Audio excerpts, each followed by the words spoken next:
ረያንን አሁን ቶሎ እመልስሃለሁ የአረብ ክርስቲያን ትሆናለህ አለው። ከዛ አንዱ ምን ቢል ነው የኢትዮጵያ ክርስቲያን አይሆንም እንዴ? ይቀልዳሉ እንዴ? ቆይ ኧረ ተው፣ የስላሴ አማኞች ተው። ማለትኛ አብኖርማል ሆነን ምናምን ይመስላችኋል እንዴ? አምላክ አንድ ነው የምንለው መጽሐፉን አምነን እኮ ነው። እኔ መጽሐፍ ቅዱስን ስለማምን ነው አምላክ አንድ ነው የምልህ። እንዴት ነው መታህ አንተ መጽሐፍ ቅዱስን ይዘህ ስለ ስላሴ ልታስተምረኝ የምትችለው? ኦልሬዲ እኮ መጽሐፍ ቅዱስ እኮ አናቱን በሳው። ምን ብሎ አንድ አምላክ አብ ብሎ ነው በመለኮታዊ ማንነት የሚጠራው። አብ ወልድ መንፈስ ቅዱስ ብሎ አይጠራም። ይሄን ልታረጋግጥልኝ የማትችል አካል መተህ የአረብ ክርስቲያን ኢትዮጵያዊ ክርስቲያን ትሆናለህ ትለኛለህ እንዴ? እኔ ሰማያዊ ክርስቲያን ነው፣ ሰማያዊ ክርስቶስ ደቀ መዝሙር ነው የምሆነው። ተቀልዳለህ። ፕላስ ቢ ከታች መጽሐፍ ቅዱስን አታምንም እያለህ ነው። እና እስኪ እናንተ ሁለታችሁ ደግሞ ዲስከሽን አድርጉና ከዛ ወደዛ እንመለሳለን።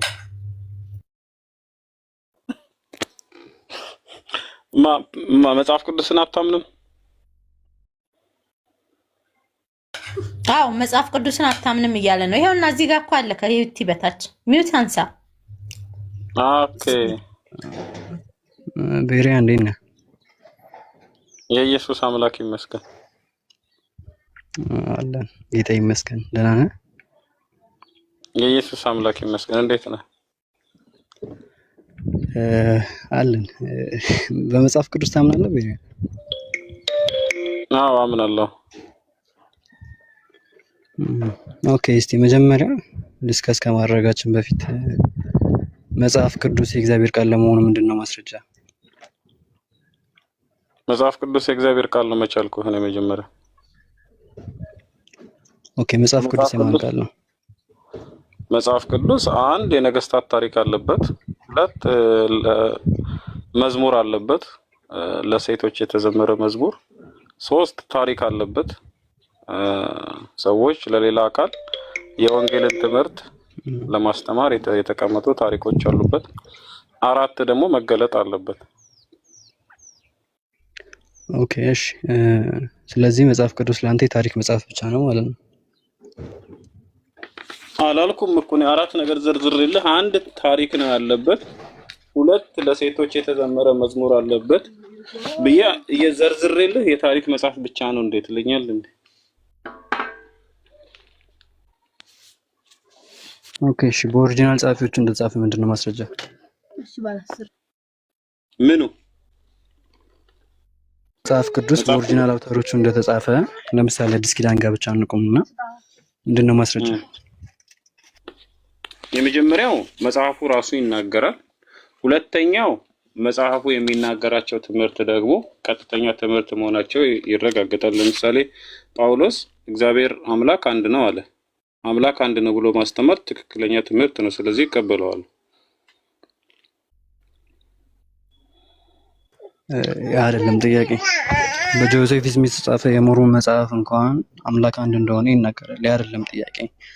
የኔ ጥያቄ የጳውሎስ መጽሐፍ ብለህ ጢሞቴዎስን፣ ሮሜን ምናምን ሌሎችንም መጽሐፍ ስታሳየኝ መጽሐፉ የጳውሎስ ለመሆኑ ምንድነው ማስረጃ? የመጀመሪያው መጽሐፉ ራሱ ይናገራል እኮ። አሁን የጢሞቴዎስ መጽሐፍ ላይ ቁጥር 1 ጢሞቴዎስ 1:1 ላይ ብትመለከት ሐዋርያው ጳውሎስ ለጢሞቴዎስ ብሎ ያስቀምጥልሃል መጽሐፉ በራሱ። ሁለተኛው የመጽሐፉ አውድና ንግግር እሺ መጽሐፉ ማስረጃ ይሆናል ስም ስለተጻፈበት የከሌ መጽሐፍ ተብሎ? አሁን አንድ ደብዳቤ የእንትና ደብዳቤ ተብሎ ነው ዲር ብለህ ስትጽፍ ከዛ ምንድነው መንግስታዊ ተቋም ላይ ትሰራለህ እንዴ? ቆር ጋይቶ እንኳን እሺ ለምሳሌ መጽሐፍ ቅዱስ ላይ ኤግዛምፕል ልሰጥህ አሁን ከአንድ መንግስታዊ ቢሮ የሚወጣ ደብዳቤ ምን ይደረጋል መሰለህ? ቁጥር፣ ቀን፣ ከዛ እና ጉዳዩ ይጻፍበታል። ከዛ ከማን ለማን እና ጉዳዩ ሪዝኑና ቁጥር ወይንም የመዝገብ ቁጥር ማለት ነው እና ቀን ይጻፍበታል።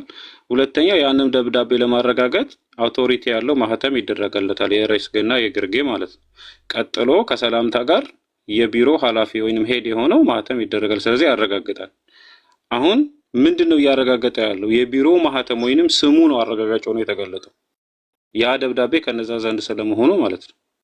እንዲሁም የጳውሎስ መልእክት ስለመሆኑ የጳውሎስ መልእክት ስለመሆኑ እኔ ጳውሎስ እንደዚህ ጽፌላችኋለሁ ብሎ ጳውሎስ በግልጽ በመጀመሪያ አረጋግጧል መልእክቱ ላይ ማለት ነው። ሁለተኛ ደግሞ የመልእክቱ አውድና ትክክለኝነት ምን ያረጋግጣል? ትክክለኛ ስለመሆኑ ማረጋገጫ ሆኖ ይገባል ወንድሜ። እሺ ስቲል ሰርኩላር ሪዝኒንግ ይባላል። ምንም አይነት ኤቪደንስ ሊሆን አይችልም። ለምሳሌ ሁለተኛ ሴንቸሪ ላይ የቶማስ ወንጌል ስለሱ ሰምተህ ታውቃለህ?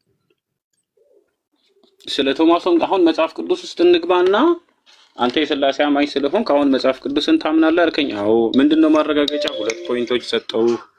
አሁን ቀጥሎ እኔን ብቻ ሳይሆን ቆይ ስቲል አይ መጽሐፍ ቅዱስ ጋር በደንብ እንገባለን፣ ችግር የለውም። መጀመሪያ ግን የምታምንበት መጽሐፍ የሆነ ተራ የግለሰብ ደብተር እንዳልሆነ የምታረጋግጥልኝ የአውተሩ ጽሕፈት አንተ ጋር መድረሱን መጀመሪያ ሳይታየኝ ነው። ያ ማስረጃ ደግሞ ሊኖረው የሚችለው ጀስት ላይ የተጻፈበት ጽሑፍ ብቻ አይደለም። ለምሳሌ ቶማስ ወንጌል በግልጽ አውተሩ ቶማስ እንደሆነ ተጽፎበታል። ነገር ግን እጅህ ላይ የለም። ቶማስ የክርስቶስ ተከታይ ስላልነበረ ነው እጅህ ላይ ያልነበረው ወይስ መጽሐፉ ለምንድን ነው እጅህ ላይ የሌለው? ኦኬ በመጀመሪያ የቶማስን ወንጌል፣ የበርናባስን ወንጌል፣ የጴጥሮስን ወንጌል እነዚህን ወንጌላት ለምን አትቀበልም የሚል ጥያቄ ውስጥ ልትገባ ነው።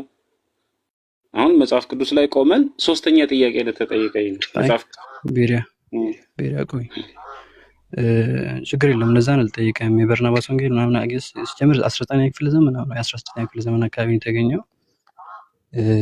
ጀስት ካርበን ዴቲንግ ምናምን ነው ለማሰለኝ ማስረጃው እንጂ ቆየ መጽሐፍ አይደለም። ጀስት ቶማስ ወንጌል ላይ ቆይና ያ መጽሐፍ ለምን እጅ ላይ እንደሌለ አንድ ምክንያት ካለ መጽሐፍ ቅዱስ ላይ እንዳልተካተተ ከክሩሲፊኬሽን ላይ ጋር የሚጋጭ ታሪክ ስላለው ነው። እኔ መስቀልን ስለምቀበል የቶማስ ወንጌል ከክሩሲፊክሽን ጋር ይጣላል እንዴ? አልተረከውም እንጂ በምኑ ነው የሚጣረሰው? ይጣረሳል ያልኩህ እኮ ትረካውን ወንጌል ካለ ስለ ክሩሲፊክሽን መናገር አለበት። እንግዲህ ወንጌል ስለ ልጁ ስለ ኢየሱስ ክርስቶስ ነው። ያ ምንን ይናገራል? ሞትና ትንሣኤን። ስለዚህ ወንጌል የምስራቹ ስለ ክርስቶስ የሚናገር ነው እያልኩ ያለው። ኦኬ ስለዚህ መጽሐፉ ያንን ስላልያዘ ብቻ ነው ማለት ነው። ኦኬ አንተ ነህ ሪጀክት ያደረከው ወይስ ማን ነው ሪጀክት ያደረገው? ያንን እኔ የምቀበለውን መጽሐፍና የምቀበለውን ትምህርት እኔ ነኝ እንጂ ሪጀክት የማደርገው አንብቤ ስሜ አሪዮስና መጽሐፍ ቅዱስን አንተ ነህ። እኔ መጽሐፍ ቅዱስን ያለ መቀበልም አውቶሪቲ አለኝ። የሆነ ሰው መጥቶ ነው እንደሚሰጠኝ አንተ ነህ የተቀበልከው። ቆይ ነው አንተ ነህ ከሐዋርያት የተቀበልከው ማለት ነው መጽሐፍ ቅዱስ ነው። እኔ መርምሬ ነው የተቀበልኩት መጽሐፍ ቅዱስን። ምን አለ መሰለህ እኔ ቤሪያ ነው አሁን ስሜን ለምን ቤሪያ አልኩት መሰለህ? ፈትሼ መርምሬ እውነትን ስለምቀበል ነው። የመቀበልም ያለ መቀበልም አውቶሪቲ አለኝ እኔ መጽሐፉን ማለት ነው። ስልጣን አለኝ። ማስረጃ የለም በል አሁን አንተ በጠየቀኝ ልክ ደግሞ አንተ በጠየቀኝ ልክ ደግሞ አንተን እጠይቅሃለሁ። በመጽሐፍ ቅዱስ ታምናለህ? ያ በደንብ ታምናለህ? ያ በደንብ ኦኬ። መኃልየ ሰለሞን መጽሐፍ ቅዱስ ውስጥ የተካተተበትን ምክንያት ንገረኝ፣ ማስረጃ። ያ ትራዲሽን እቀበላለሁ ነው መጽሐፍ ቅዱስን ስቀበል የተካተተበትን ሪዝን ማስረጃ ሰጠኝ። የአይሁድ ትራዲሽን ካኖናይዝ ያደረጉት አይሁዳውያን ናቸው። የእነሱንም ትራዲሽን እቀበላለሁ። ካኖናይዝ ያደረኩበትን ምክንያት ንገረኝ። ትራዲሽንማ ቅብብሎሽም ነው የነገርከኝ። ምክንያቱም ሪዝኑን ነው። እሺ ካኖናይዝ ያደረጉበት ምክንያት አንደኛ ጽሕፈቱ የተጻፈው በእነሱ ዘመን ስለነበረ፣ እንደገና ደግሞ ጸሐፊው ሰለሞን እንደሆነ ታሪካቸውም ስለሚናገር ዳይሬክት የተቀበሉት እነሱ ስለሆኑ ካኖናይዝ አድርገውት እንደ አውቶሪቴቲቭ መጽሐፍ ተቀበሉታል። ካኖናይዝ አድርገውም ደግሞ መጽሐፍ ቅዱሳቸው አካተውታል። ሰው የእነሱ ታሪክ ነው ያንን መጽሐፍ እንድቀበል ያደረገኝ። የትኛውም የብሉይ ኪዳን መጽሐፍ እኔ ለምን ተቀበልከው አይደለም ያልኩህ እኮ መጽሐፍ ቅዱስ ውስጥ የተካተተበትን ምክንያት ነው። ያ በምክንያት እንደጨመሩት ነግሬያለሁ። ታሪኩን በደምብ በምን ምክንያት ነው የጨመሩት? ሰለሞን ስለጻፈው ዝም ብሎ መጽሐፍ ቅዱስ ተብሎ መካተት አለበት? የእግዚአብሔር ቃል መባል አለበት? ቆይ በደምብ ሰምተኛል። ለከስ ሰለሞን ሲጀምር ሰለሞን ያው ምሳሌ መጽሐፍም መክብብንም የጻፈው እሱ ነው። የሱ መጽሐፍት እንደሆነ ለምሳሌና ስለ መክብብ አላነሳውም። ሪዝኑን ንገሩኝ። ሪዝኑን ለምሳሌ ቆይ አንድ ነገር ላንብብልህ። መኃልየ ዘሰሎሞን ምዕራፍ 1 ቁጥር 13 እንደዚህ ይላል፣ ውዴ ለኔ በጡቶቼ መካከል እንደሚያልፍ እንደተቋረጠ ከርቤ ነው ይላል። ቀጥሎ ደግሞ ውዴ ከሁለቱ ጡቶቼ መካከል መተኛት አለበት ይላል። ምዕራፍ 4 ቁጥር 5 ላይ ምዕራፍ 4 ቁጥር 4 ላይ ደግሞ ጠጉርሽ በገለዓድ ተራራ እንደሚወርድ እንደ ፍየል መንጋ ነው፣ ጥርሶችሽ ታጥቦ እንደተሸለተ ነው እያለ ይነግርሃል። ምዕራፍ 5 ላይ ይሄድና እንደዚሁ ይነግርሃል። ከንፈሮችሽ እንዴት ያማሩ ናቸው፣ አይኖችሽ እንዴት ያማሩ ናቸው እያለው ይነግርሃል። ይሄ መጽሐፍ ቅዱስ ውስጥ የተካተተበትን ምክንያት ነው ንገረኝ ያልኩት። ትራዲሽን ትለኛለህ እንደመጣ። እሺ አይ ሰማኝ። አንደኛ ጸሐፊው ሰለሞን ነው ብያለሁ። ሁለተኛ ጸሐፊው ማን እንደሆነ ስለሚያውቁ፣ እንደገና ደግሞ ጽሕፈቱን የተቀበሉት ከራሱ ከጸሐፊው እነሱ ባለ ታሪኮቹ ስለሆኑ፣ ሁለተኛ ደግሞ ስቲል እንዳልከው እንደዚህ አይነት ጥያቄዎች በጣም ግልጽነት የበዛባቸው ጽሕፈቶች ስላሉ ብዙ ራባዮች ዘንድ ያው ጥያቄ ያስነሳ መጽሐፍ ነበረ በደንብ። ነገር ግን ያን የተቀበሉበት ምክንያት አንድም ምንም እንከንና መተፋፈር የሌለበትን የፍቅርን ሕይወት ያስረዳ ዘንድ መጽሐፍ ስለሆነ ስለዚህ የተቀበሉበት ጥያቄ መኃልየ ዘሰሎሞን የሰለሞን ድርሰት ነው ወይንስ የእግዚአብሔር ቃል ነው? የእግዚአብሔር ቃል ነው። ኢቨን ኮንፊርሜሽኑን በአዲስ ኪዳን እንኳን በዮሐንስ ራእይ ላይ ማየት ይችላል። የቤተ ክርስቲያንና የኢየሱስ ክርስቶስን ማለት ነው። ኦኬ ምዕራፍ 7 መኃልየ ዘሰሎሞን ምዕራፍ 7 ከቁጥር 2 ጀምሮ እግሮችሽ በጫማ ውስጥ እንዴት ውቦች ናቸው፣ ዳሌዎችሽ በአንጥረኛ እጅ እንዴት እንደተሰሩ ናቸው። እምብርትሽ የወይን ጠጅ ይመናል፣ ሆድሽ እንደ ስንዴ ክምር ነው፣ ሁለቱ ጡቶችሽ እንደ ሁለት መንጋ ናቸው፣ አንገትሽ እንደ ዝሆን ጥርስ ነው፣ አፍንጫሽ ደማስቆን ይመስላል፣ ራስሽ እንደ ቀርቤም ራስሽ ጠጉር እያለ ሰለሞን እንደዛ ብሎ ለሱላማጢስ እንዲዘምርላት እንዲዘፍንላት አምላክ ገልጦለት ነው። የአምላክ መገለጥ ነው። አይ ቆይ ተረጋጋ፣ በደንብ ስማኝ። አንደኛ ሊትራሊ እስቲ ሙሉ መጽሐፉን ጨመቀው። አንደኛ ሙሉ መጽሐፉ ሐሳቡ ምንድነው? የአምላክ መገለጥ ነው። የእግዚአብሔር ቃል ነው ወይንስ አይደለም ነው ያልኩህ። የእግዚአብሔር ቃል ማለት ምን ማለት ነው? የአምላክ መገለጥ ነው እያልክ ነው።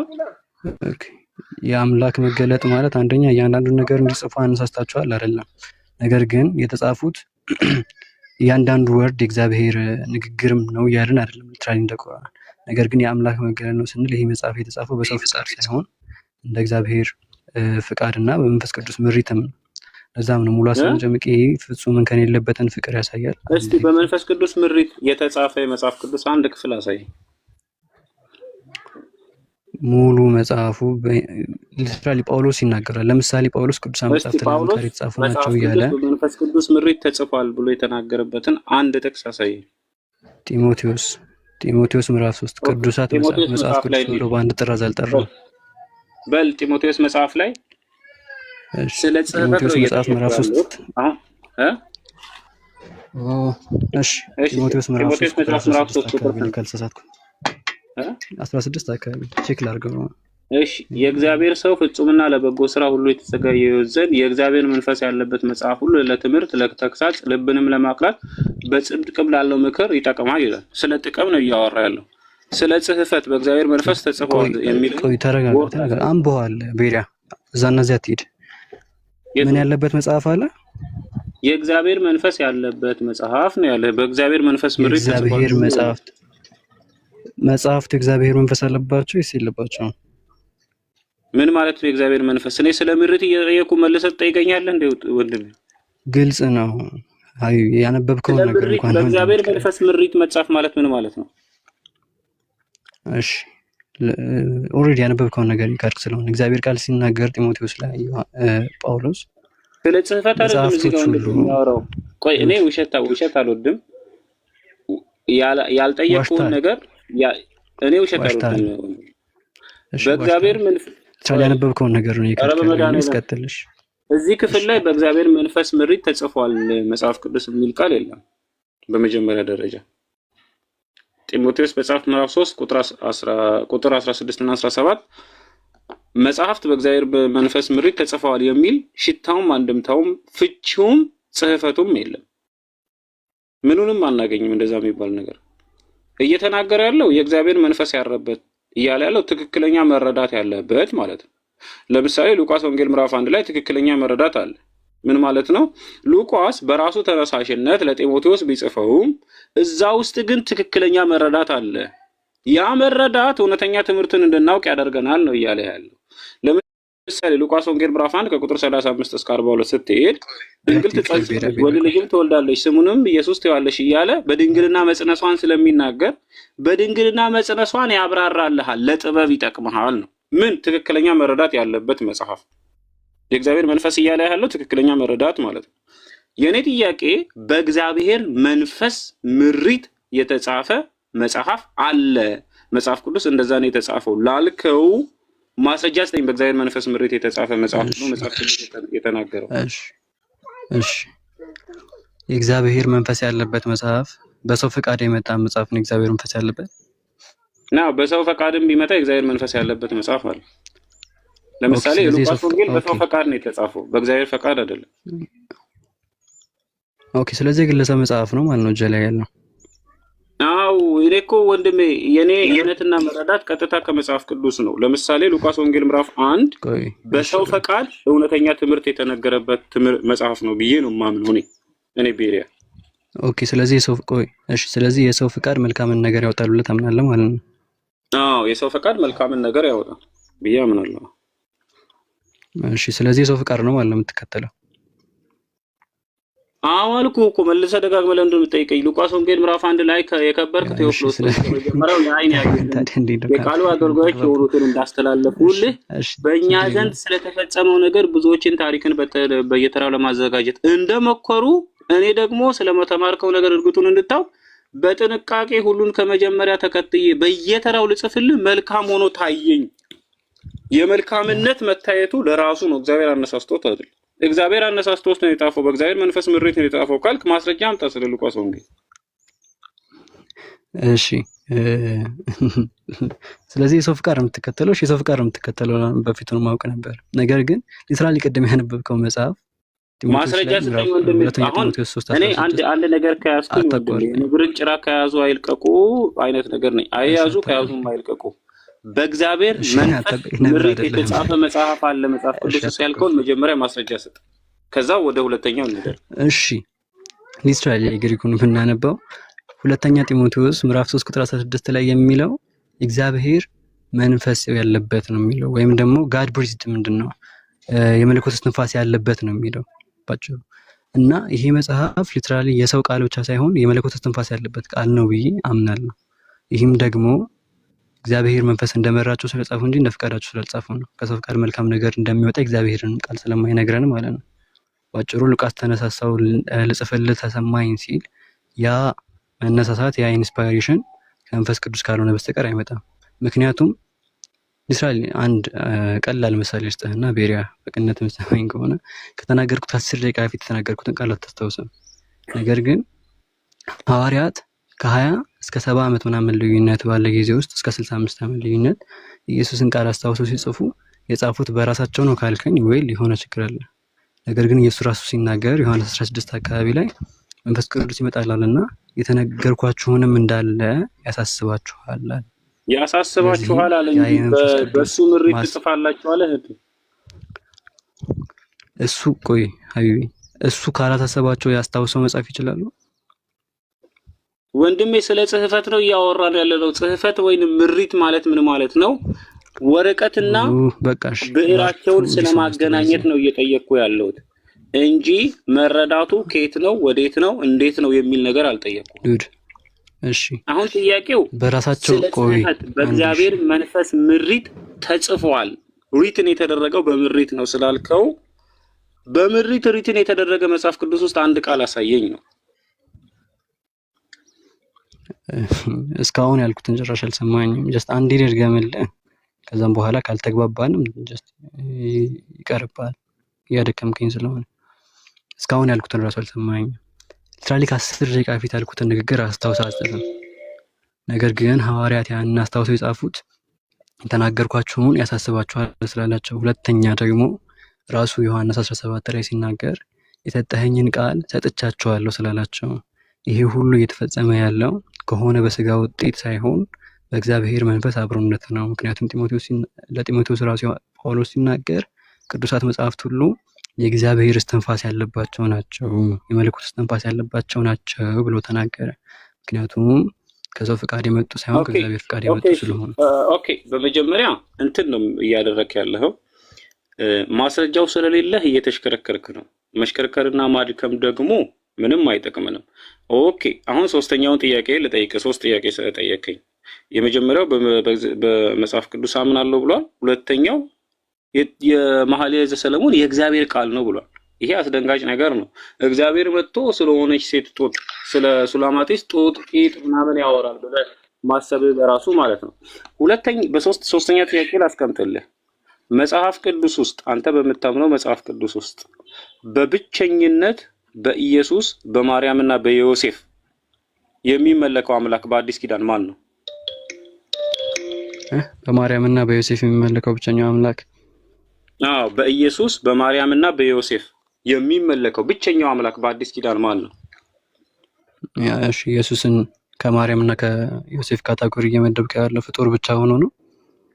የሉቃስ ወንጌል ላንብብልህ፣ እንግዲህ ታሪኩን ላንብብልህ። የሉቃስ ወንጌል ምዕራፍ 2 ቁጥር 41 መስዋዕት ሊያቀርቡ ሄዱ የሚለውን ጥቅስ ነው። አውቀዋለሁ፣ ችግር የለውም። አዎ፣ ፋሲካ ወይንም ለእግዚአብሔር መስዋዕት ማቅረብ አምልኮ ነው አይደል? ያለ እግዚአብሔር መስዋዕት ማቅረብ አምልኮ ነው። ጦር ይሄ ፋሲካ ደግሞ አምልኮ እንደሆነ በዘጸአት መጽሐፍ ላይ በግልጽ ተቀምጧል አይደል? ፋሲካ ለአምላክ የሚቀርብ አምልኮ መሆኑን መጽሐፍ ቅዱስ በዘጸአት መጽሐፍ ላይ በግልጽ አስቀምጦልሃል አይደል? አዎ፣ ለአምላክ የሚቀርብ መስዋዕት። አዎ፣ ኦኬ። ስለዚህ በአዲስ ኪዳን በኢየሱስ እናት በማርያም በኢየሱስና በዮሴፍ ብቸኛ አምላክ ሆኖ የሚመለከው አምላክ ማን ነው? ኦኬ፣ እሺ፣ ለመልስ አጣቆርጥ። አንደኛ ኢየሱስ ክርስቶስን እዚህ ካታጎሪ ውስጥ አልመደበውም አምልኮው ጋር፣ ምክንያቱም የተለያየ አስተምህሮ ስላለ ማለት ነው። አምልኮው ጋር መጽሐፍ ቅዱስ ወልድ አምልኮውን ላክ ያደረገበት ሰዓት የለም። ምክንያቱም ያንተ የሆነው ሁሉ የኔ ነው ስለ አምልኮውንም ይጨምራልና። ነገር ግን እዚህ ጋር እንደምናየው ኢየሱስ ክርስቶስ አምልኮ ሁሉ የሚነገርለት ራሱ ሲያመልክ፣ የአምልኮ ተግባሩ ከራሱ ሲሆን ለራሱ አይነገርለትም፣ ምክንያቱም ኢየሱስ 2% አይደለምና። ነገር ግን የትኛውም አምልኮ ደግሞ ከሱ ውጪ በሆነ አምልኮ ሁሉ ልክ እንደ አብ እንደ መንፈስ ቅዱስ አምልኮን ተቀባይ አንድ አምላክ ነውና፣ ምክንያቱም የአብ አንድ አምላክነት ከወልድና ከመንፈስ ቅዱስ ጋር ባለ ህብረት ስለሆነ። ስለ ስላሴ መቼ አብራራልኝ ያልኩህ ወንድም? መልሻለሁ። ልትቆጣህ እየሰማህ እንደገና ስለ ስላሴ አልጠየቅኩህም ወንድም፣ እያዛከኝ ነው። እኔ ላንብብላችሁ የሉቃስ ወንጌል ከታች ያላችሁ ሰዎች በሙላት እንድትረዱ። የሉቃስ ወንጌል ምዕራፍ 2 ቁጥር 41 እንደዚህ ይላችኋል። ወላጆቹም በየዓመቱ በፋሲካ በዓል ወደ ኢየሩሳሌም ይወጡ ነበር። የ12 ዓመት ልጅ በሆነ ጊዜ እንደ በዓሉ ስርዓት ይላል። በዓል የሚለው አምልኮውን ነው። ዘጸአት መጽሐፍ ምዕራፍ 22 ምዕራፍ 21 ምዕራፍ 25 ላይ ታገኙታላችሁ በግልጽ ቃል። ምዕራፍ 22 ቁጥር 15 ላይ እንደውም ወርሺፕ አምልኮ ብሎ ያስቀምጠዋል። ወላጆቹም በየዓመቱ በፋሲካ በዓል ወደ ኢየሩሳሌም ይወጡ ነበር። እንደ በዓሉ ስርዓት ምንድነው? እንደ በዓሉ ስርዓት ማለት ፋሲካን አምልኮውን ለመፈጸም የተደነገገ ድንጋጌ አለ፣ ስርዓት አለው። ያንን ስርዓት ከፈጸሙ በኋላ ወደ ኢየሩሳሌም ሲመለሱ ይላል። ብላቴናው ኢየሱስ በኢየሩሳሌም ቀርቶ ነበር፣ ዮሴፍ እናቱም አላወቁም ነበር ብሎ ይናገራል። ማን ነው ፋሲካውን የፈጸሙት አምልኮውን የፈጸሙት? እናቱ፣ ልጇ ኢየሱስና ዮሴፍ ለሶስት ተፈጸሙ። አሁን እዚህ ጋር መተህ እሱ ሲያደርግ ለሱ አይቆጠርም፣ ሌሎች ሲያደርጉ ለሱ ይቆጠራል። ምንድነው ድራማ እንደምትሰራ? እዚህ ክፍል ላይ የተመለከው ቀጥታ እዚህ ክፍል ላይ የተመለከው አምላክ ማን ነው? ንገረኝ። ሶስቱ በአንድነት ያመለኩት አምላክ ማን ነው? እሺ፣ ቀጥታ መልስ ለመልስልህና ቀጥታ መልስ ጀስት ማቋረጥ ስለማይቀር ደግሜ ቅድም ያልኩትን ልድገምልህ። ኢየሱስ ያመለከው ማርያምም ነገር እንደገና ደግሞ ዮሴፍም በዚህ ፓርት ላይ ማርያም እና ዮሴፍ ያመለኩት አብን ነው። ያምልኮ ደግሞ ስቲል የወልድም ነው። ቅድም ጥቅስም ጠቅሼልህ ነበር። ማን ነው የወልድ አምልኮ? እዚህ ክፍል ማን ነው የወልድም ነው? ቆይ ልጨርስ። ነገር ግን የወልድ አምልኮ ለራሱ አይነገርለትም። ራሱን አምልኳል አንልም፣ ምክንያቱም ኢየሱስ 2% አይደለምና ብዬ ነበር። ነገር ግን አምልኮ የወልድም ነው ያልኩ ቅድም ብዬ ነበር። ያንተ የሆነው ሁሉ የኔ ነው፣ የኔ የሚሆነው ያንተ ነው ያለ ኢየሱስ። ይሄ ደግሞ አምልኮ ነው የሚጨምረው። እሺ አሁን ቀጥል። እኔ እግዚአብሔር ያሳያችሁ።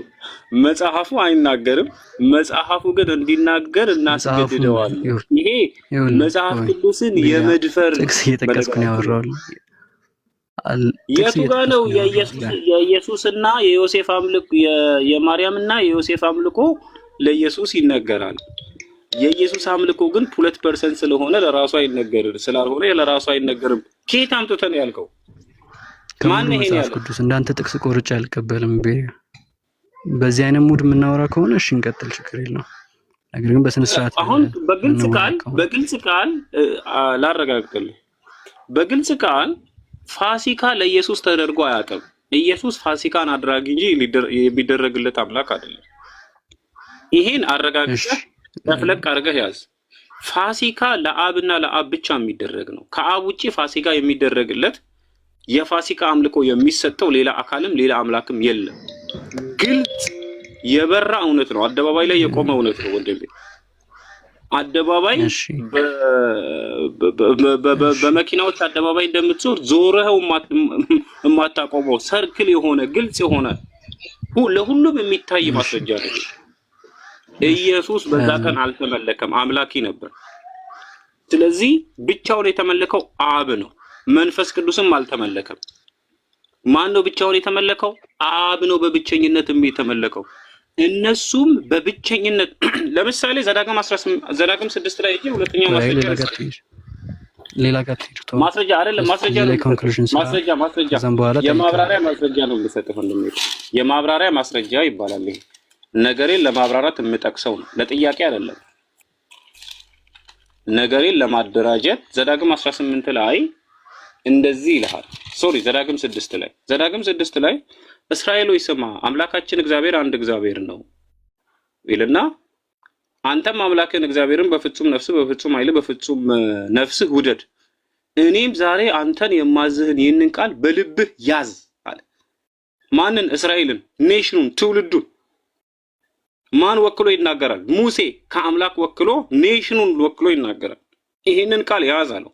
ቀጥሎ ምን አለ? አንተ በልብህ ይህንን ቃል ያዝ አለና ለልጆችህም አስተምረዋል። ምን? አምላክህ እግዚአብሔር አንድ መሆኑን። በጣም የሚገርማችሁ ነገር ይህ ሕግ ያልፈጸመ እስራኤላዊ ልጁን በሰንበት ያላስተማረ በስድስተኛው ቀን አርብ ጀምሮ እስከ 7ኛው ቀን እስከ ቀዳሚቷ ሰንበት እስከ ቅዳሜ ድረስ ለልጁ የአምላክን ብቸኝነት ያልነገረ እስራኤላዊ በእስራኤል ዘንድ አይገኝም። ሁሉም ቤቱን ዘግቶ በሰንበት እስራኤል አምላካቸው አንድ እንደሆነ የእስራኤላውያን በሙሉ የሚያመልኩት አምላክ አንድ እንደሆነ ይነገራቸዋል። ታላቅ ለልጁ፣ እናት ለልጇ፣ አባት ለልጁ ከዚህ ኪዳን እንዳይወጡ በብቸኝነት እንዲያመልኩ ይነገራቸዋል። ይሄ ከአምላካቸው የተሰጣቸው ሕግ ነው።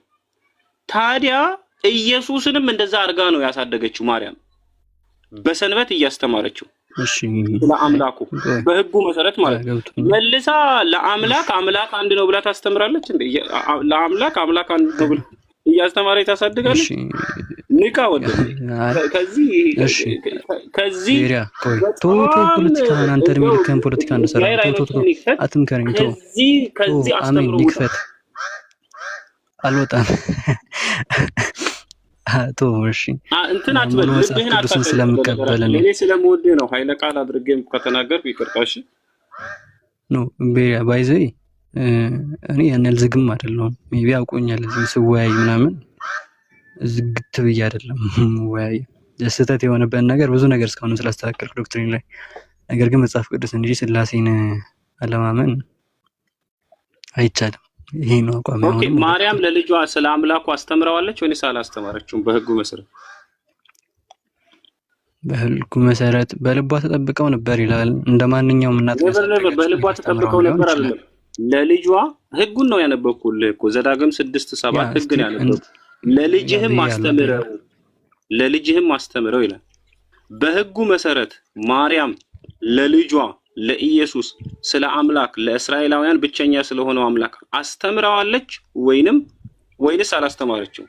ህጉን ጠብቃለች ወይንስ አልጠበቀችም? እንደማንኛውም እናት አስተምሯለች በሚል ማለፍ ይችላል። ችግር የለም። አስተምሯለች የጻፈልን ነገር ታዲያ ካስተማረችው ወንድሜ ለአምላክ አምላክን አስተማረች? አይ እንደዛ አይደለም። ምንድን ነው ለማን ምን አስተማረች? ቆይ ለኢየሱስ ክርስቶስ ነው። የእግዚአብሔር ቃል ሲናገር ይታዘዝላቸውም ነበር ይልና ያም ደግሞ በእውቀት ያደገ ይሄድ ነበር ይላል። ነገር ግን ኢየሱስ ክርስቶስ አንደኛ ጌን ያደረገው ምንም አይነት መለኮታዊ እውቀት አለ ብዬ አላምንም። ስቲል አንተ ለማታምነው መጽሐፍ ቅዱስም አያምንም። ኢቨን ሐዋርያት ሲናገሩ ሁሉን እንድታውቅ ማንም ሊነግርህ እንደማያስፈልግህ አሁን አወቅን አሉት። እግዚአብሔር ብቻ ነው ሁሉንም የሚያውቀው። እኔ ከራሴ አንዳች ላደርግ አይቻለኝም፣ እንደሰማው እፈርዳለሁ፣ ፍርዴ ቅን ነው። አሁን የሰማሁትን ለእናንተ ተናገርኩ ይላል። ማን ለማን እየነገረው ነው የሚያስተምረው? ያው ከአብ የተቀበልኩትን ነው የሚለው። እስቲ ወልድ ነው ከአብ እየተቀበለ ያለው። በምኑ ነው የሚቀበለው? እግዚአብሔር ያሳያችሁ። እኔ እግዚአብሔር ያሳያችሁ። በስጋ የተገለጠ አምላክ አለ።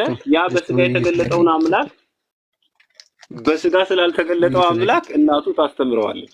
ከዛ ይሄ ሚስጥር አላልኩም እስራኤል አላልኩም። ይኸውልህ እሷ ግን ፈጸመችም አልፈጸመችም፣ ነገር ግን ኢየሱስ ክርስቶስ ጌን ያደረገው አንድም አይነት እውቀት አለ ብዬ አላምንም። ምክንያቱም ማንም ምንም እንዲል እንዳትጠብቅ ወይም ማንም እንዲነግርህ እንዳያስፈልግ ታዲያ አሁን አወቅን ብለውታልና ጌን ያደረገው እውቀት ካልሆነ ሉቃስ እውቀት ከሌለ ሉቃስ ወንጌል ምዕራፍ 2 ቁጥር 52 ላይ በሰው ፊት እሺ አይደግ ችግር የለውም፣ በእግዚአብሔር ፊት ያደግ ነበር የተባለው በምንድን ነው? ያ በጥበብና በቁመት በሞገስም በእግዚአብሔርና በሰው ጥበብ ምንድነው?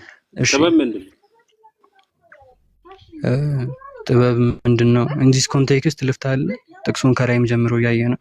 ያው እንዲስ ኮንቴክስት ቁጥር 52 ላይ ገባና በእግዚአብሔር ፊት ነው በጥበብ ያደገው። ሰዎች እግዚአብሔር ጥበብ ካላስተማረው አዲስ ነገር ካልነገረለት በእግዚአብሔር ፊት አደገ እንዴት ይባላል? እሺ በጣም ጥሩ። እሺ ሉቃስ ወንጌል ምዕራፍ 2 ቁጥር 52 አካባቢ አያከታችም ተለጥፏል። ቁጥር 46 አካባቢ ራሱ ጀምሮ ብታየው ይታዘዝላቸውም ነበር እያለ ስለመታዘዙ ያወራል። እዛ ነው ኢቭን ዮሐንስ አፈወርቅም ሲናገር መጽሐፍ ቅዱስ እንደሚናገረው ኮንቴክስቱ አንፃር ነው እየፈታው ያለው። በጥበብና በእውቀት አደገ ተብሎ የተነገረለት ለቤተሰቦቹ ይታዘዝ ጀምር ነው። ከእንትና ጋር ቀጥሉ፣ ከሌሎች ሰዎች ጋር ቀጥሉ። እኔ ወደ ቢሮ ልወጣ ነው። እግዚአብሔር አይኖችን ይክፈትልህ። ሙስሊሞች ጠንከር ያለ ማስረጃ እየሰጣችሁ የአምላክን ብቸኝነት ነገሩት። ከታች ኦሳማ አይቼዋለሁ። ሰላም ብያለሁ። ውጥረት ላይ ስለነበርኩ ሁላችሁንም ዱከምን ራይነር ኦሳማ ሰላም ብያለሁ። ቤሪያ እንዴት ነህ? ኦሳማ ሰላም ነው። ቤሪያ ነህ መሰለኛ። አዎ ቤሪያ ነኝ። ደስ ይላል በጣም ያደረጋችሁት ዲስከሽን ረጋ ባለ መልኩ ያው ትምህርት እያስጨበጣችሁ ነው። ማነው ስም ወገናችን ጥግ ላይ ያለው ሂብሩ የጻፍከው? ኤቢ ይባላል። ኤቢ እምነት ምንድን ነው? ኦርቶዶክስ ነህ? ፕሮቴስታንት? ፕሮቴስታንት። በጣም ጥሩ። ባይ ዘ ዌይ እንደዚህ ጸባይ በተሞላው መልኩ ምንም ዲስሪስፔክት ሳያደርግ የሰውን ሃይማኖት የሚዋይ ክርስቲያን በአሁኑ ሰዓት ለእኛ ብርቅዬ ሆኗል። ብዙ ክርስቲያኖች ኮመንት ላይም ሆነ ገስት ላይ ገብተው አፋቸው ላይ የሚቀርመው ስድብ ነው እና እንደዚህ በመከባበር እንደበሰለ ሰው ትልቅ እንደመሆናችን መጠን ስንወያይ ደስ ይላል እና እንዲህ አይነት ክርስቲያኖች ለእኛ ብርቅዬ ናቸው በአሁኑ ሰዓት። አላህ ሂዳያ ይስጥህ ያ አኺ። ሌላ ምንም አልልም። እና ኔክስት መወያየት የሚፈልግ ክርስቲያን ካለ ጥያቄና መልስ በክርስትና በእስልምና ላይ ካለ መቀጠል እንችላለን። አንድ ማንሳት የምፈልገው ፖይንት አለ እዚሁ ባይብል ላይ ማለት ነው። የሚያወራ ሰው ካለ እድል እንሰጣለን፣ ከሌላችሁ ደግሞ እንቀጥላለን ኢንሻአላህ። ሰላም አለይኩም አሳማ እንዴት ነህ? ወአለይኩም ሰላም እንዴት ነሽ አኽቲ? አልሐምዱሊላህ። ኤቢ ደህና ነህ? አይቢ በጣም ስርዓት ያለው ልጅ ነው። አክቹሊ እንትና ጋም ኢብራሂም ጋም ፒኬ ጋም ስለማውቀው። ኤቢ እስልምና ላይ ጥያቄ አለክ? ካለው ይጠይቅ፣ ባይሆን ከክርስቲያን ጋር ስለሆነ ነው ምናምን። ያ አይደለም፣ እንደዛ እንኳን ከታች ያየው ነበር። ሁለቱም ክርስቲያን ስለሆነ አይደለም። እዚህ አፉ በሉኝ ታከላችሁ ልግባባችሁና አይቢ ሶሪ። እሺ ቤሪያ ማይመች ከሆነ ችግር የለም መውጣት ትችላለህ፣ ግን እንዳጠፋ በጣም እናመሰግናለን። ወደ ስራ ልገባ ነው እያለ ስለነበረ ልሰናበት ብዬ ነው። እንዳትጠፋ እስካለህ ሰዓት መቀመጥ ትችላለህ። መውጣትም ከፈለክ ደግሞ መውጣት ትችላለህ፣ መብትህ ነው። ነፃነት የተከበረ ነው። ልወጣ ነው። ያው ሰው በምድር እያለ ተፍ ብሎ መኖር አለበትና ልወጣ ነው። ኦሳማ ሁላችሁንም፣ ራይነር ዶከም፣ ኤቢ፣ ዩቲ ሁላችሁንም ከታች ያላችሁ ሁሉ ቤሪያ ከመውጣት በፊት አሁን አንተ ባልከው መሰረት የሰው ልጅ ተፍ ብሎ መኖር አለበት፣ ያለበለዚያ አስቸጋሪ ነው እያለ ነው ቤሪያ። ተፍ ብለህ መስራትህ ከየት እንደመጣ መቼም ታውቃለህ አይደል?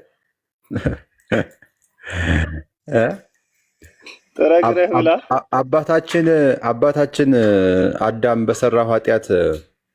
ለሰራው ኃጢአት የተሰጠው ቅጣት ነው። እሱ በሰራው ኃጢአት ጥረንግረን መብላት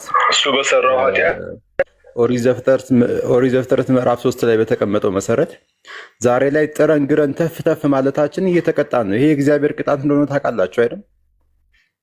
ባላጠፋነው ጥፋት ማለት ነው። እና ያው እየተቀጣህ ነው። ቀጠልበት ቅጣቱን። የእግዚአብሔር ቅጣት ነው።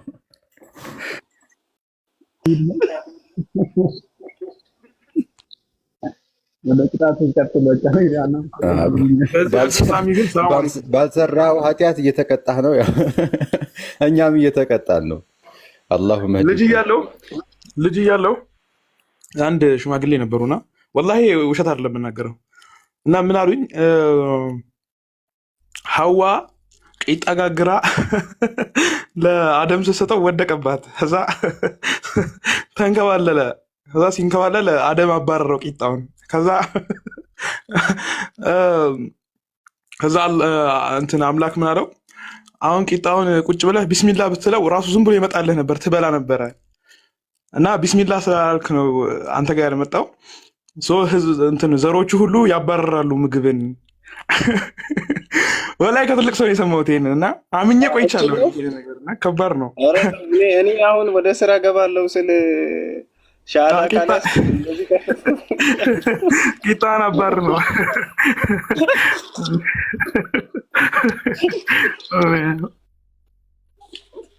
ለማንኛውም ተባረኩልኝ። ቴንኪው በጣም ስለ ፍቅራችሁና ስለሰጣችሁኝ ጊዜ መውጣት ስላለብኝ ነው። እጅግ በጣም አመሰግናለሁ። ቴንኪው። ቤሪያ ደህና ነህ?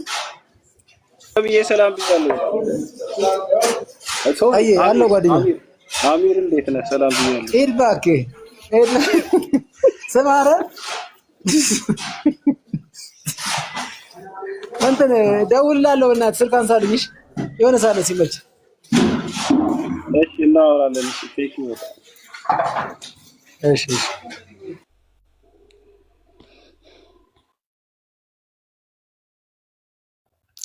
እሺ ሰላም አንተ መቀጠል ትችላለህ። ሰላም አለይኩም።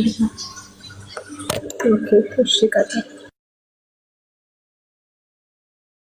አይ ቀጥይ ውቲ ቀጥሎ እኔ እደርሳለሁ። ዓለም ላይ ያለው በሙሉ የስላሴ አማኝ ቢጨፈለቅ ስላሴ ውሸት ነው ብሎ ነብዩ መሐመድ የመሰከረውን እውነት ሊጨፈልቅና ሊለውጥ የሚችል ትምህርት ሊያመጣ አይችልም። አየህ የሆነ መረዳት ደርሷቸዋል ብዬ አስባለሁ። ግን መፈተሽ አለበት፣ መብላላት አለበት። እንደዛ ነው እንጂ አሁን የሥላሴ አማኝ ሙሉ ዓለም ላይ ያለው ተጨፍልቆ አንድ ነብዩ መሐመድ መውጣት አይችልም። ከሁለቱ መረዳት አንጻር አምላክ ብቸኛ ነው፣ ከአንድ በላይ ማንነት የለውም ብሎ የመሰከረውን መረዳት ሊቀለብስ የሚችል ትምህርት ማምጣት አይችልም።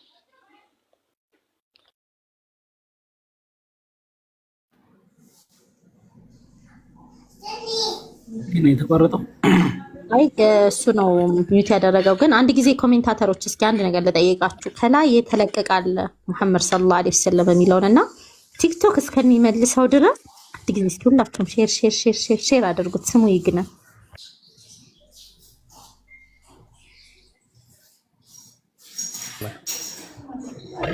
ምንድን ነው ይሄ 200 ምናምን ሰው አለና የምር እኔ ከገባው ጊዜ ጀምሮ 100 ሺህ እንኳን አልገባም። አረባካችሁ ታታባር እንጂ ምንድን ነው ረያን ታታባር ወሬ ብቻ። እርሶ ትልቁ ላይ ነው እንዴት እኔ ታብታብ ላድርግ? ምቀኝነት ነው ዛሬውን ካለ እንገስበት። አንተ ደግሞ ተው እንጂ አትቅና። አረ የቱ ጋር አንተ እርሶ ትልቁ ላይ ነው? የምርም ለመጀመሪያ ጊዜ ማለት 2 ወይም 3 ጊዜ ተገናኝተናል እና እውነት ለመናገር ማለት ነው ረያን በአካል ሳገኝ እስልምና ከመቀበል በፊት ስትናገራቸው የነበሩ ቃላቶች በቃ ባህሪን ሁኔታን እርጋታን አይቼ ማለት ነው ያ ረያን ነው እንዴ ያ ራይነር ነው እንዴ ብዬ በጣም ነው የገረመኝ። ይሄንን ስል ግን በነገራችን ላይ ያንተ ባህሪ መጥፎ ቢሆንም የክርስትና ውጤት ነው ብዬ አላስበውም። ማለት የትኛውም ሃይማኖት አብዛኛው አስተምህሮቱ ወደ ጽድቅ ወደ መልካምነት ነው የሚጠራው። ግን አሁን እኮ አጠገብ ሆነን እኮ ድምጽ እኮ አይሰማንም። ሀይቢ አላህ ይጠብቅህ። ለአላህ ብዬ ነው የምወደው ወላሂ።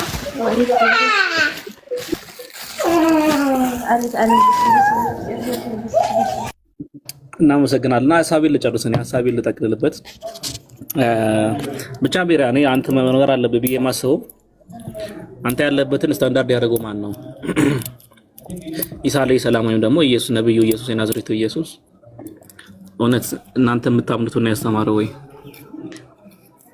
እናንተ የምትከተሉት ነው ያስተማረው ወይ? ስለ ዶክትሪኑን አይደለም ግን አንተ እዛ ውስጥ ለመሆን ስታንዳርድ ያደረገልህ ነገር ምንድነው? እዛ ውስጥ እንድትሆን ስታንዳርድ ያደረገልህ አሁን ከአንድ ሃይማኖት ወደ አንድ ሃይማኖት ስትመጣ ከክርስትና ወደ ከዩኒቴራነት ወደ እስልምና ስትመጣ ስታንዳርድ መዝነ ነው። ኢየሱስ እኮ እዚህ ተሰቅሏል ይላል የሚል አይነት መዝነ ነው። ለምሳሌ ሊዝም ይችላል እሱን አንደኛ ነገሩ ማለት ነውና እሱን ስታንዳርድ ያደረገው ነገር ማን ነው? ለምሳሌ በስቅለት ማያውቁ ለምሳሌ የሂንዱይዝም ሃይማኖትን ብናስባቸው በሚሊዮን የሚቆጠሩ ሰዎች ናቸው የሚከተሉትና ትንሽ ሚሊዮን አይደለም እስከ 100 ሚሊዮን ምናምን ናቸውና ነው አይደለም አይ ቲንክ ወደ 1 ቢሊዮን ምናምን መሰለኝ እንደዛ መሰለኝና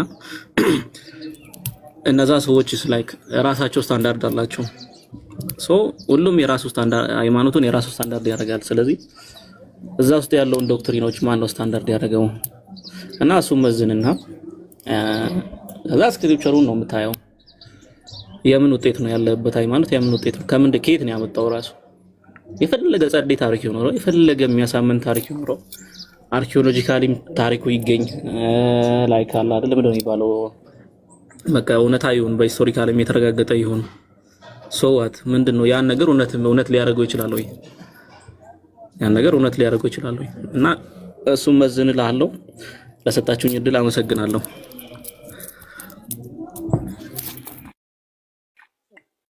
ቴንክ ዩ። ለአንድ ቢሊዮን የሥላሴ አማኝ አንድ ነብዩ መሐመድ በቂ ነው እያልክ ነው በሌላ አባባል ማለት ነው። በደንብ ነው ለዓለም ነው ሲጀመር የተላከኛ ለዓለም ብቁ ናቸው። ማንም ደግሞ ሊከላከላቸውም አልቻለም ሊቋቋማቸውም አልቻለም። አንድ እስልምና በነብዩ መሐመድ የጀመረ ይላል አይደል? በነገራችን ላይ አንድ በጣም የሚገርመኝ ነገር ድሮም አይገባኝ አሁን ግን የሚገባኝ ይህንን የመሰለ ወይንም እንደዚህ አይነት ቃል መገለጥ ሀምጡ ምናምን ብሎ ቁርአን እንትን ሙግት ይገባል አይደል? ምንድነው ይህ ቃል ውሸት ነው ካላችሁ ይህንን የመሰለ አይነት ሌላ ቃል ምናምን እና ለካ ያ ሙግት ለስላሴ አማኞች ነው የተሰጠው። እና የስላሴ አማኞች አምላክ አይዳ አይደለም ካላችሁ እስቲ አምላክ አንድ ነው ሶስት ነው የሚል ከፈጣሪ መገለጥ አምጡ። የላቸው። በጣም የሚያስቅ ነገር ነው። አንተ ለካ አምላክ አንድም ሶስትም ነው የሚል መገለጥ ከፈጣሪ ማምጣት አይችሉም። ከባድ ሙግት ነው ይሄ ሙግት። ገባ? ሊያመጡ የሚችሉት ከፈጣሪ ዘንድ አምላክ አንድ ነው ብለው ብቻ ነው። ከየት ያመጡታል? አሁን ተመሳሳይ ከቁርአን ጋር ተመሳሳይ ቁርአንን ሊረታ የሚችል ነገር ከስላሴ አማኝ ልታመጣ አትችልም። ይሄ የሊቃውንት ጉባኤ ነው፣ ይሄ የኒቂያ ዶክትሪን ነው ምናምን ብለህ ልትፈትሸው አትችልም። ምክንያቱም ነቢያት በሙሉ ያመጡት ምንድነው? አምላክ አንድ ነው ብለው የሚል መገለጥ ነው ያመጡት። ከዛ የስላሴ አማኝ ምን አለ? አምላክ አንድና ሶስት ነው። ገባ? ስለዚህ ለዛ ነው 1 ቢሊዮን የስላሴ አማኝ ክሩሲፊኬሽንን አምናለሁ ብሎ ተጨፍልቆ አንድ መረዳት አምጣ ቢባል አምላክ አንድ ነው ከአንድ በላይ አካል የለውም ብሎ የመሰከረውን የነብዩ መሐመድን መረዳት ሊገለብጥ የሚችል ትምህርት ሊያመጣ አይችልም። ስለዚህ እኔ ሁሉ ጊዜ የምለው ከስላሴ አማኝ ይልቅ 1 ቢሊዮን እጥፍ ጊዜ መጽሐፍ ቅዱስን ሙስሊሞች ይረዱታል እላለሁ። ለዛ ነው ቤሪ እስቲ አሁን ባነሳው ሐሳብ ላይ ደግሞ አንድ ነገር ልጨምርልህ። አላህ Subhanahu Wa Ta'ala እናንተ ይሄን ቁርአን የሚመስል መጀመሪያ ያለው 10 ምዕራፍ አምጡ ነበር። ከዛ ወደ 1 ምዕራፍ ከዛ ወደ 1 አያን ይቀየረላቸውና መጀመሪያ ቁርአን የሚመስል ነው ያላቸው። ከዛ ወደ 10 ምዕራፍ ተደረገ ተቀነሰላቸው። ከዛ ወደ 1 አያ ተደረገላቸው። ይሄ የተደረገበት ምክንያት ምን መሰለ? አረቦች እያንዳንዱ ነብይ ሲልክ አላህ Subhanahu Wa Ta'ala በህዝቡ ባለው እንትን ነው ኔቸር ወይም ደግሞ ጸባይ አንፃር ነው። እነዛ ህዝቦች ምንድነው በደንብ ዕውቀታቸው በዛ ነገር ላይ። ለምሳሌ ሙሳ ሲላክ የሙሳ ህዝብ ጣዖት አምላኪ ናቸው። እንትን ሴር ሰሪ ናቸው ነው ድግምት ደጋሚ ናቸው። በጣም ድግምት ደጋሚ ስለሆነ ሙሳን ሲያስነሳው አላህ ከነሱ ዘንድ በምን አስነሳው? በጣም ከባድ በሆነ ድግምት የበለጠ ነው ተአምሩ የሚሰጠው። ተአምሩ ምንድነው? ከድግምቱ የበለጠ ድግምት ነው። ለዛ ነው ብትሯን ጣላትና እባብ ትሆናለች። ከዛ ሚዲያ ውድድር ጀመሩ። እንደዚህ ፉክክር ውድድር ማለት የኛ ድግምት ከሱ ድግምት ታሸንፋለች በማለት ይሄን ብቻ ነው ኤግዛምፕል ማነሳለት። ከዛ በኋላ እሱ ሲጥል ጣላት አለው አላህ። እባቢትን እንትን ብትርህን ጣለው እባብ ትሆናለች። ለምንድን ነው ይሄ የመጣው ሲባል የሀገሩ ማህበረሰብ ዕውቀታቸው ያለው በዛ ተአምር ላይ ነው። ያ ነበር ዕውቀታቸው። የኢየሱስ አለይሂ ሰላም ደግሞ የኢሳ አለይሂ ሰላም ደግሞ ምንድነው ስንል ለሀገሩ ህዝብ በምን ላይ በኒ እስራኤሎች በምን ላይ በርትተዋል? ይሄ የጥናት ምርምር ላይ በደንብ ጠንካራ ሆነዋል። ሐኪም የመሆን ደረጃ ምናምን ዶክተሮች ሆነዋል አብዛኛው። ስለዚህ በሁለት መንገድ ተለይቶ መጣባቸው። አንደኛ ያለ ወንድ እና ያለ ሴት ግንኙነት ኢሳ መፈጠሩ አንድ ነው። ከሳይንስ በጣም የሚጋጭ ነገር ነው። በጣም ሳይንስን ይጋጨዋል። ሁለተኛው ደግሞ ምንድነው? ኢሳ አለይሂ ሰላም ምን አለ? እኔ ለምጻምን እንዲስዳብሰው እኛ ለምጻምን እናድናለን ሲሉት ከዕውቀታቸው አንፃር ታምሩ ምንድነው? እኔ ለምጻምን ስዳብሰው ይድናል አለ። አይ እኛ ደግሞ የታመመ አይን በሲርን በህክምና በዚህ በምናምን አይደለም እኔ ዳብሻው እንደዚህ አድነዋለሁ አለ። ከዛ ግራ ሲገባቸው ሌላ ፉክክር ሊጀምሩ ሲሉ ምን አላቸው? ሙታንንም እቀሰቅሳለሁ ቢኢዝኒላህ አለ፣ በአላህ ፍቃድ። አሁን ይሄን ሁሉ ነገር የማደርገው በአላህ ፍቃድ ነው አለ። ይሄ ታምሩ ነው። ነብዩ አለይሂ ሰላቱ ሰላም ጋር ስንመጣ አረቦች በነበሩበት ጊዜ ምንድን ነበር? በምን ሊቅ ነበሩ ስንል የግጥም የቃላት ሊቅ ነበሩ። በሰዓቱ በጣም ምሁር ናቸው በቃላት ደረጃ። አረብኛን የሚደርስ ቋንቋ የለም። ፊደል አመታት አረብኛን የሚደርስ የለም። አንድ ፊደል አንድ ሐርፍ ለተለያየ ትርጓሜ መግባት ይችላል። አላህ ምን አላቸው? የቋንቋ ሊቆች አይደላችሁ? አዎ ቁርአንን የሚመስል አምጡ አላቸው። አልቻሉም። እሺ በቃ አላቸው። እንዲሁ 10 መስመር ከቁርአን አምጡ አላቸው። አልቻሉም። በቃ አሻላቸው አላህ ከናንተ ጅኖችም ሰዎችም አንድ ላይ ተመካከሩና ይሄ ቃል የድግምተኛ ወይ ደግሞ የድግምተኛ ቃል እንጂ ሌላ አይደለም፣ ወይም ደግሞ የገጣሚ ቃል እንጂ ሌላ አይደለም አሉ። እሺ ችግር የለም አለ አላህ። ይሄ ቃል የደጋሚ ቃል ነው ካላችሁኝ ችግር የለም ማለት ተሐዲን ያቀርበው አላህ። ምንድነው ያቀርበው? ፉክክር ነው። እስኪ እናንተ እንፎካከር ማለት እኮ ኦሬዲ እኔ በራሴ በጣም ተማምኛለሁ ማለት ነው። አላህ በጣም ነው የተማመነው በራሱ። ፉክክር ነው ለሙሉ ለህዝብ ያቀረበው። ከለጅንም ለሰው አንድ ላይ ተጋጩና ነው፣ አንድ ላይ ተጋገዙና አብራችሁ ተጋግዛችሁ አንዱ አንዱን አግዞት፣ ሰውም ጅኑን አግዞት፣ ጅኑም ደግሞ ሰውን አግዞት በቃ አንዲትን አያ አምጡ አለ። አንዲትን ምዕራፍ አምጡ። ይሄንን ማምጣት ካልቻላችሁ መቼም ማምጣት አትችሉም ማለት። ቁርአን ላይ በጣም የሚገርሙ አገላለጾች አሉ። ለምሳሌ ሱረቱል በቀራ አሊፍ ላም ሚም የምትለዋ አንቀጽ ትርጓሜዋን ራሷን የቻለች ነው። ሱረቱ ጦሃ የምትለዋ እኛ ትርጓሜዋን አናቅም፣ አላህ ገይብ አድርጎ የያዛቸው ናቸው። ሱረቱል መርየም ካፍ ሀ አይን ሷድ የሚለው ራሱን የቻለ ትርጓሜ ያለው እኛ ግን አናቀው። ከሐሚም ነው። ስለዚህ እንደዚሁም ደግሞ ሌላዎቹ ወይኔ ማን ነው? እሺ ስለዚህ ሌሎቹ ደግሞ ይሄንን አምጡን ያለው አላህ። ፍክክሩ ምንድነው? አምጡ ስጡኝ። እሺ በቃ ይሄ ከሱ የስለ እዚህ ጋር ነገርሽን ሙአሚናት ጨርሽና የስላሴ አማኞች አሁን ቁርአን ባለው መረዳት ልክ ቁርአን ለነቢያትና ለአላህ ብቸኝነት ለፈጣሪ ብቸኝነት የሰጠውን ልክ የሚመስል ሀምጦ ቢባሉ የስላሴ አማኞች ይሄንን እንትን የሚያልፉ ይመስልሻል? ያልፋሉ፣ ግን አዲስ ጽፈው ካመጡ ነው የሚያልፉት። ምን ያልፋሉ? አያልፉም። ሲጀመር አያመጡም እንጂ አዲስ ጽፈው ነው የሚያመጡት። አዲስ ጽፈው አዲስ ራሱ። ምክንያቱም ያ መገለጥ የሚመጣው ከፈጣሪ ነው። ፈጣሪ ደግሞ እኔ አንድ ሶስት ነኝ ብሎ አይናገርም። ምክንያቱም ብቸኝነትን መስክሯል። ኤግዛክትሊ ያ አንድ አምላክ እኔ አንድ ሶስት ነኝ አላለም ባለ ማለቱ የስላሴ አማንያን እንዳለ ውድቅ ይገባል ማለት ነው። ለዛ ነው እኛ አንድ ሶስት ነው ስትሉ አላህ አንድ ሶስት ነው አትበሉ ብሏል። ኢነላህ ዋሂድ ኢነላህ አላህ እኮ እሱ ጌታችሁ አንድ ነው በማለት ተናግሯል። አንድ ሶስት ነው አትበሉ ብሏል። ግን እንደው አንድ ሶስት ነው ሲሉ ያንን አንድ ሶስት ምን ጠይቀው ጥያቄ እኮ ይሄ ነው ቤሪያ። ያንን አንድ ሶስት የሰበከ ነብይ ማን ነው? እኛ ጋር ይመጡና ከቁርአን ስጡን በመልካም ውይይት ከቁርአን እንፈልጋለን ካሉ ከአደም ጀምሮ ሙስሊም መሆናቸውን ማስረጃ በቂ ማስረጃ አለ። ከዛ ይሄ የአላህ ቃል አይደለም ካሉ ደግሞ የራሱን የአላህን ቃላት እናስቀምጥላቸዋለን። ምን እንላለን? ይሄ ከአላህ ዘንድ አይደለም ካላችሁ የዚህን የመሰለ አምጡ ነው። ተሐዲ ለዚህ ዘመንም ይቀርባል፣ ለዚህም ማህበረሰብ አሁን ላለንበትም ጀነሬሽን ይቀርባል ተሐዲ።